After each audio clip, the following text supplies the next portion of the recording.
আর বলতেন এই কাজের জন্য জাহান্নামে এই শাস্তি রয়েছে। একটা ঘটনা এভাবে আসছে জাভেদ ভাই, যখন কোনো ব্যক্তি দুনিয়াতে খারাপ আমল হবে, তার খারাপ কাজ করবে, অর্থাৎ তার ঠিকানা জাহান্নাম হবে, তখন তাকে সর্বপ্রথম জান্নাতের জানালা খুলে দেখানো হবে, দেখো তো জান্নাতের মধ্যে কি আছে, এক নজর দেখে নাও। সাথে সাথে আবার জান্নাতের জানালা বন্ধ হয়ে যাবে।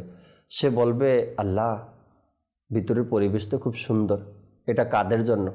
তো তখন ফেরেশতারা বলবে, এটা ওই সকল ব্যক্তিদের জন্য যারা দুনিয়াতে জান্নাতে যাওয়ার মতো আমল করে আসবে, তাদের জন্য এই মহল। তা আমার জন্য কি আছে?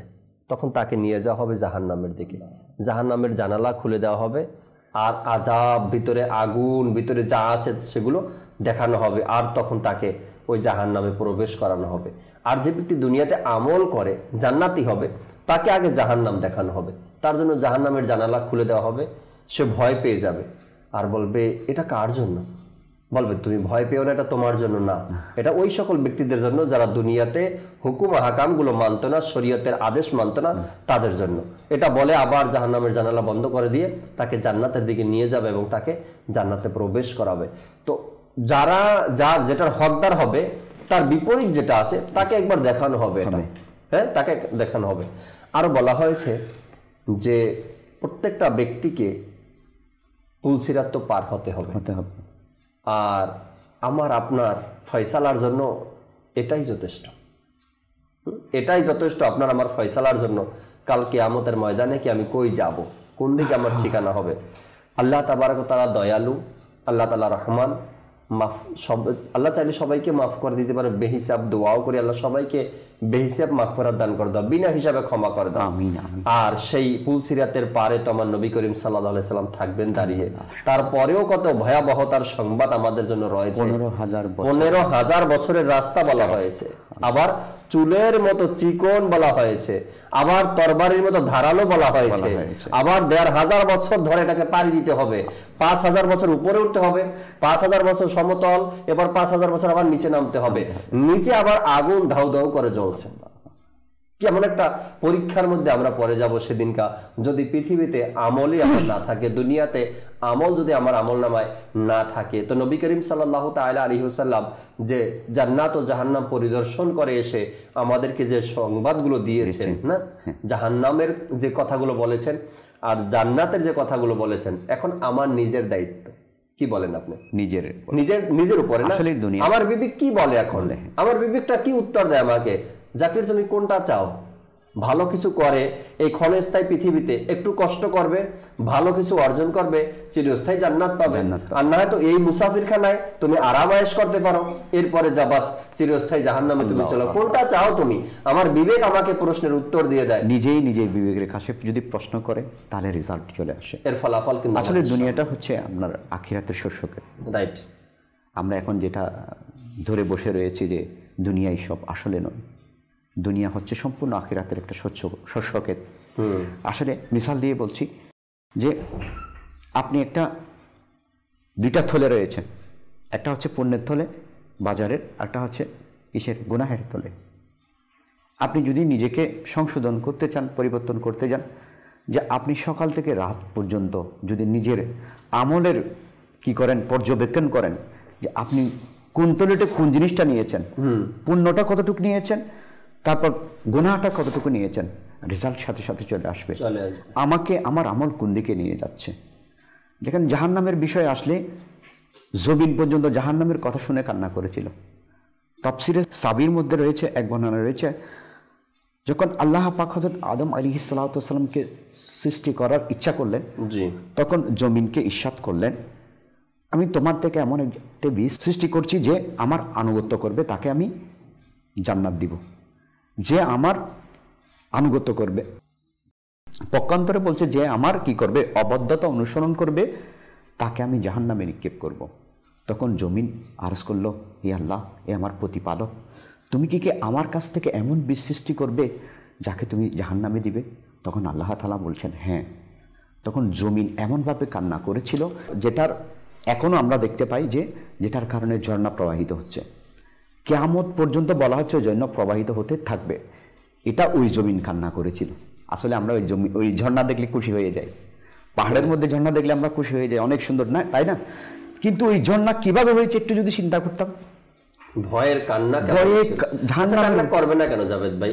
জাহান্নামের আগুন রয়েছে না, এই আগুনের ব্যাপারটাও যদি দর্শক জানতো, হয়তো অনেকে জানে আবার ভুলে যায় মাঝে মধ্যে। বলা হয়েছে পৃথিবীর আগুনটার কালার কি? লাল। আর জাহান্নামের আগুনের কালার হবে কালো। কালো হবে। এটাকে জ্বালাতে জ্বালাতে পৃথিবীর আগুনকে, পৃথিবীর যে আগুন রয়েছে বলা হয়েছে 70,000 বার পোড়ানোর পরে ওটার কালারটা চেঞ্জ হয়ে গেছে। পৃথিবীর আগুন জাহান্নামের আগুন থেকে আশ্রয় পানা চায়, আল্লাহর কাছে পানা চায়, আল্লাহ আমি জাহান্নামের আগুন ঠিক আছে, আমি দুনিয়ার আগুন ঠিক আছে, জাহান্নামের আগুনের সাথে আমাকে মিক্স করিও না, মানে ওর তাপ আমি সহ্য করতে পারবো না। এক আগুন আর এক আগুন থেকে আশ্রয় চাইতে মনে করি আমরা কত পাওয়ার হতে পারে সেই আগুনকে হাজার হাজার বছর জ্বালানোর পরে সেটার কালারটাই চেঞ্জ হয়ে গেছে। আর সেটার মধ্যে যখন আমাদের নখ পড়বে না, আমার বডি নয় আমার নখের কোনা পড়বে না, তো ওটাও কিতাবের মধ্যে আসে না, জিবরাইল আলাইহিস সালাম বলেন আল্লাহ নবী সাল্লাল্লাহু আলাইহি সাল্লাম কি, ইয়া রাসূলুল্লাহ জাহান্নামের আগুনের তাপ এতটাই প্রখর হবে, পৃথিবীকে যদি অর্থাৎ জাহান্নামকে যদি একটু ছিদ্র করে দেওয়া হয়, দিয়ে একটু ছিদ্র করে দেওয়া হয়, আর সেই ছিদ্রটা দিয়ে যদি আগুনের লেলিহান পৃথিবীতে একটু আসে, তো সেটা তাপে পৃথিবীবাসী ধ্বংস হয়ে যাবে। তো কেমন হবে সেই পাওয়ার? জিবরাইল আমিন আরো বলছেন, ইয়া রাসূলুল্লাহ সাল্লাল্লাহু আলাইহি ওয়াসাল্লাম আপনাকে যে সত্য নবীর উপর প্রেরণ করেছেন ওই সত্তার শপথ করে বলছি, ইয়া রাসূলুল্লাহ যদি জাহান্নামের একটা পোশাক যদি আসমান এবং জমিনের মধ্যখানে টাঙিয়ে দেওয়া হয়, এটার বয়ে পৃথিবীর সকল জীব মারা যাবে।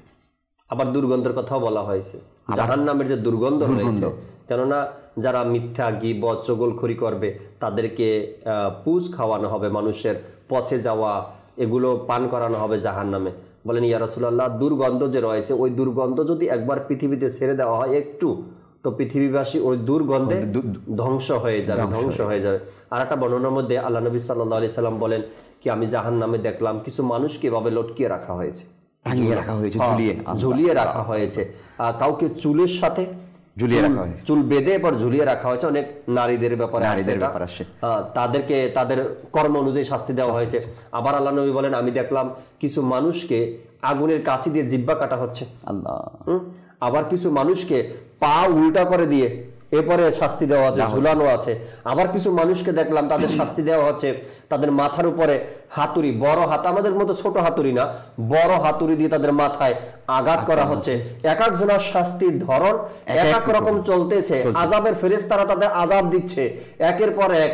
যে হাতুড়ির কথা বললাম এর ব্যাপারে বলা হয়েছে এক বাড়ি মারে তার মাথার মধ্যে চুরমার ধ্বংস হয়ে যায়, আবার সেটাকে আগের পূর্বের ন্যায় আবার রূপ দেওয়া হয়, আবার যখন পূর্বের ন্যায় দেওয়া হয় আবার তার মাথায় আবার বাড়ি দেওয়া হয়, আবার সেটা ধ্বংস হয়ে যায়, আবার পূর্বের মতন করে, এভাবে চলতেই আছে এটা কিয়ামত পর্যন্ত চলবে, কিয়ামত পর্যন্ত।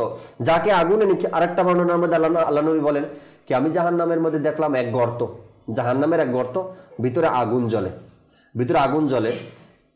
ওটার মধ্যে একজন ব্যক্তিকে ছাড়া হবে, যে জাহান্নামী তাকে ছাড়া হবে, সে 70,000 বছর পর্যন্ত শুধু নিচে যাবে, ওই আগুনের নিচে তলদেশে যাবে, পৌঁছাতে লাগবে তাকে 70,000 বছর। এরপরে নিচে যাওয়ার পরে পানির মধ্যে কোনো কিছু ছাড়লে ওইটার ভার, ওইটার ওজন অনুযায়ী প্রথমে এটা পানির নিচে যায়, ওটা যদি ভাষার জিনিস হয় আগে নিচে যাবে, তারপরে কিন্তু ভেসে উঠবে, ওইটা যেতেই লাগে 70,000 বছর। এরপরে সে যখন উঠবে তো ওঠার জন্য কোনো কুল কিনারা পাবে না, ওই গর্তটা এভাবে গোল হবে, সে উঠার জন্য ধরার জন্য আর সেখানে কিছু পাবে না, সে উঠার জন্য আর ধরার জন্য। এক একজনের শাস্তির বর্ণনা আল্লাহ নবী সাল্লাল্লাহু আলাইহি সাল্লাম হাদিসে পাকের মধ্যে এক এক রকমের বলেছেন। মিথ্যার শাস্তি এভাবে হবে, গীবতের শাস্তি এভাবে হবে, চগলখড়ির জন্য শাস্তি এভাবে হবে, অন্যের সম্পদ আত্মসাৎ করার জন্য শাস্তি এভাবে হবে। এরপরে ভুল হাদিস বর্ণনা করার ব্যাপারেও আল্লাহ নবী ইরশাদ করেছেন, যারা ভুল হাদিস বর্ণনা করে তাদের ব্যাপারে এই শাস্তির কথা বলা হয়েছে। আল্লাহ নবী বলেছেন এক একজনের শাস্তির ধরন এক এক রকমের হবে। একটু যদি চিন্তা করি তবে পৃথিবীতেই আমাদের সংশোধনের একটা রাস্তা। শুধু হুজুর আমি বলবো এটা যে জিবরাইল আমিন আলাইহিস সালাতু ওয়াস সালাম আরও বলছেন, শুধু একটা জিনিস খেয়াল করেন যে বলা হচ্ছে জাহান্নামীদের যে শিকল পরানো হবে, জাহান্নামের শিকল একটা করাও যদি পৃথিবীর জমিনের পাহাড়ের উপর রেখে দেওয়া হয়, পাহাড়টা চোরমাচুর হয়ে যাবে, এমনকি ওই পাহাড় দোষে 7 জমিন স্তরে পর্যন্ত পৌঁছে যাবে। আল্লাহ আল্লাহ আল্লাহ, শুধু এটা চিন্তা করলে হয়ে যায় যে এই শিকল কেমন হবে, এটা থেকে আমি কিভাবে বাঁচবো? আরেকটা আছে না জাভেদ ভাই, বর্ণনার মধ্যে কি সবচাইতে ছোট আযাবের কথা বলা হয়েছে। ছোট আযাব একদম, মানে যার জন্য সবচাইতে কম আযাব, তার ব্যাপারে কি আসছে? আগুনের জিঞ্জিরা পরিয়ে দেওয়া হবে, পায়ের মধ্যে আগুনের জুতা পরিয়ে দেওয়া হবে, আর মাথায় আগুনের টুপি পরানো হবে। সবচাইতে আযাব নেই তার জন্য, একদম ছোট আযাবের কথা বলা হয়েছে, আগুনের জুতা আর আগুনের টুপি পরিয়ে দেওয়া হবে। একবার ভাবি, চিন্তা করে এটা নিয়ে, সে মনে করবে পৃথিবীর সবচাইতে বড় আযাব আমার উপর হচ্ছে। বলা হচ্ছে তার মগজ যেভাবে সিদ্ধ পানি ফুটে এভাবে ফুটতে থাকবে আগুনের কারণে, আগুনের কারণে এমন অবস্থা হবে। আর এই শাস্তি থেকে বাঁচার জন্য, এই ছোট শাস্তিটার জন্য, এটা থেকে বাঁচার জন্য বড় বড় আল্লাহর ওলিরা প্রতিনিয়ত আল্লাহ তাআলার দরবারে দোয়া করতেন, আল্লাহ শুনেছি কিতাবের মধ্যে সবচাইতে ছোট আযাব হবে তার পায়ের মধ্যে আগুনের জুতা পরানো হবে আর মাথায় আগুনের টুপি পরানো হবে। আল্লাহ, এই আযাব থেকে তুমি আমাকে মুক্তি দাও। আর জাহান্নামের আগুনের বিষয় কেমন? বলা হচ্ছে জাহান্নাম যখন আল্লাহ পাক স্থাপন করবেন, বলা হচ্ছে জাহান্নামকে আল্লাহ তাআলা 1000 বছর জ্বালিয়েছেন ফেরেশতাদেরকে দিয়ে। 1000 বছর জ্বালানোর পরে সেটা লাল হয়েছে। এখন বলা হচ্ছে আবারও জ্বালাও এটা, আবারও জ্বালাও এটা। তখন আরও 1000 বছর জ্বালানোর পরে সেটা সাদা হয়েছে। এরপরে আবার নির্দেশ দিল যে আরও জ্বালাও, তখন সেটা 1000 বছর জ্বালানোর পরে সেটা কালো রূপ ধারণ করলো। একটু চিন্তা করলে বোঝা যায় যে এই টোটাল 3000 বছর জ্বালানোর একটা আগুন পড়ার সাথে সাথে যে পড়ুক না কেন ছাই হয়ে যাবে, ছাই হয়ে যাবে। সে একটা তরিকাত আমির আহিলুস সুন্নাত দামাত বারকাতুহুল আলিয়া বলছেন যে জাহান্নামের 1 সেকেন্ডকে যদি 70,000 ভাগ করা হয় না, 1 সেকেন্ডেরও কেউ আগুন বরদাস্ত করতে পারবে না। এমন একটা জাহান্নামের, দুনিয়াটাই তো পারছি না, দুনিয়াটা তো পারি না। আমাদের দেশে প্রায় সময়তেই অগ্নিকাণ্ড ঘটে। আমরা দেখে থাকি আমাদের চোখের সামনেতে। মাদানী চ্যানেল আসার পরে কয়েকটা জায়গাতে অগ্নিকাণ্ড যে ঘটেছে সেখানে যাওয়ার মতো সুযোগ হয়েছিল, বিশেষ করে ঢাকা চক বাজারে যে আগুন লেগেছিল। বিশ্বাস করবেন জাভেদ ভাই, আগুন জ্বলছে যে বিল্ডিংয়ে, তার থেকে প্রায় অনেকটাই দূরে ছিলাম আমি। হ্যাঁ, হয়তো FGRF-এর পক্ষ থেকে পাঠানো হয়েছিল এবং মাদানী চ্যানেলের নিউজের জন্য পাঠানো হয়েছিল। ওখানে যাওয়ার পরে দেখলাম এত দূরে ছিলাম, তারপরও যে তাপটা আসতেছে না, তখন আমার চোখ থেকে এমনিতে পানি বের হয়ে গেছে। ভিতরে যে মানুষগুলো আছে এখন, তাদের অবস্থা কি অবস্থা, তাদের অবস্থা। তারপরেও ওই রকমের ধাউ ধাউ আগুন ছিল না, সাইড দিয়ে আগুন জ্বলতেছিল। বিল্ডিং তো আর আগুনে জ্বলে না, সাইডে কাঠ যেগুলো ছিল শুধু তাপ লেগেছে, তাও অনেক দূর থেকে লেগেছে। আমি কাছে ছিলাম না তো, পুলিশ ওখানে দাঁড়ানো আছে বা অন্যান্য মিডিয়ার ভাইরা আছে, তারা তো কাছে যেতে দেয় না। কিন্তু যতটুকু দূরে ছিলাম, অন্য একটা বিল্ডিংয়ের ছাদে ছিলাম আমি, সেখান থেকে রিপোর্ট বানিয়েছিলাম। কিন্তু সেটার যে তাপ ছিল আমার পর্যন্ত আসছে, ওটাই তো আমি বুঝতেছিলাম যে ভিতরে যারা আছে তাদের অবস্থাটা কেমন। আর আমি যখন পৌঁছেছি তখন ওই রকমের আগুন ছিল না যেটা পেট্রোলে বা গ্যাসের কারণে ধরেছিল, ওই তাপটা তখন ছিল না।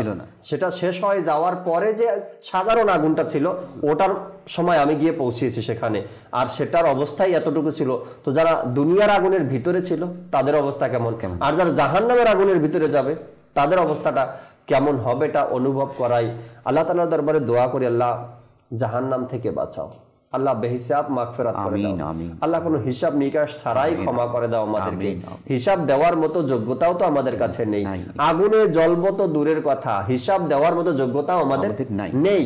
তো আল্লাহ হিসাব নিও না, বেহিসাব আমাদেরকে মাফ করে দাও, বিনা হিসাবে আমাদেরকে মাফ করে দাও। আমাদেরকে রমজান ভাই গুনাহের যায় না যে অভ্যাস, এই কালামটা যদি শুনিয়ে দিতেন, এরপরে আমরা অনুষ্ঠানের শেষের দিকে যাবেন ইনশাআল্লাহ তাআলা। সাল্লু আলাল হাবিব সাল্লাল্লাহু তাআলা আলা মুহাম্মদ সাল্লাল্লাহু তাআলা আলাইহি ওয়াসাল্লাম। গুনাহের যায় না যে আভাস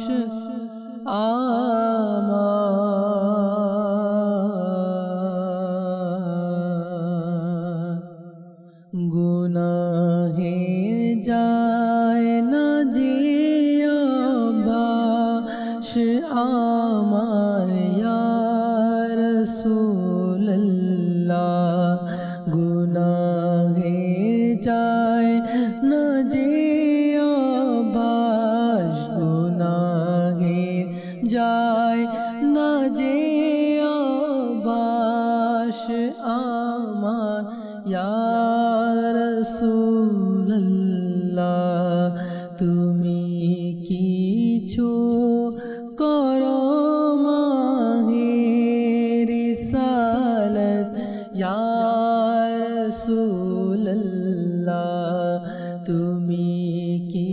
কিছু করো মাহে রিসালাত ইয়া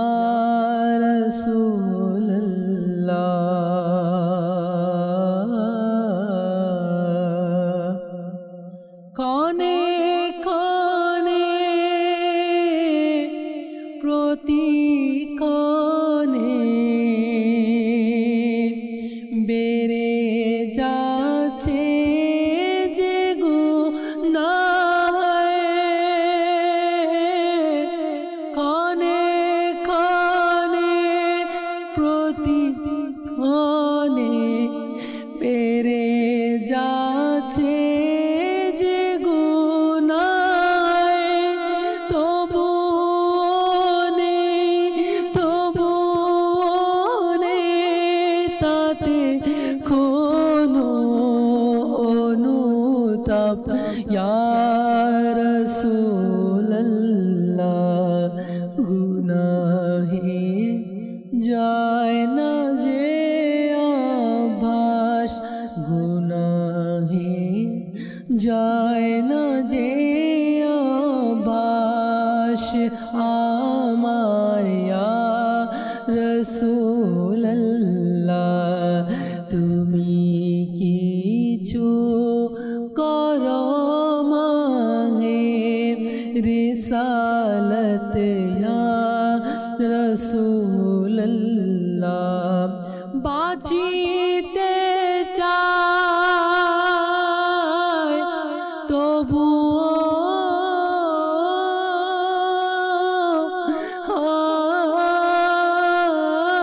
আমি পারি না যে বাঁচিতে হয় বাঁচিতে চাই তবু আমি পারি না যে বাঁচিতে হয় গুনাহে হয়েছে হে মন অভ্যাস ইয়া রাসূলুল্লাহ গুনাহে যায় না যে আভাস আমার ইয়া রাসূলুল্লাহ তুমি কিছু করো মাহে রিসালাত ইয়া রাসূলুল্লাহ তোমার রবে কসম আমি উপযুক্ত জাহান্নামে তোমার রবে কসম আমি উপযুক্ত জাহান্নামে বাঁচাতে পারবে তোমারি শাফাআত ইয়া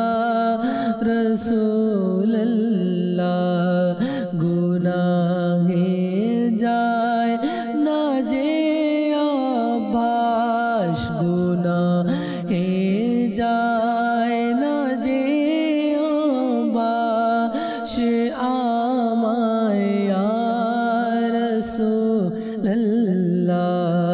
তুমি কিছু করো মাহে রিসালাত ইয়া রাসূলুল্লাহ তুমি কিছু করো মাহে রিসালাত ইয়া রাসূলুল্লাহ গুনাহে রোগ হতে কবে আমি পাবো যে শিবা পুণ্যবান করো তুমি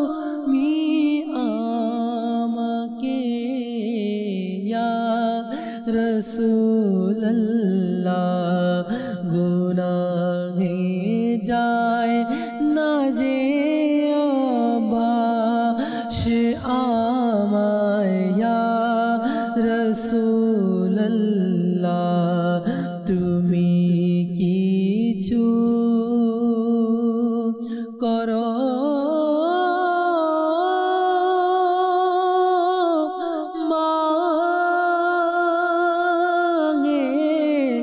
रिसालत या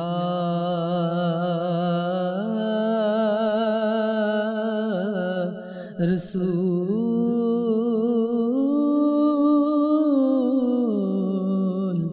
या रसूल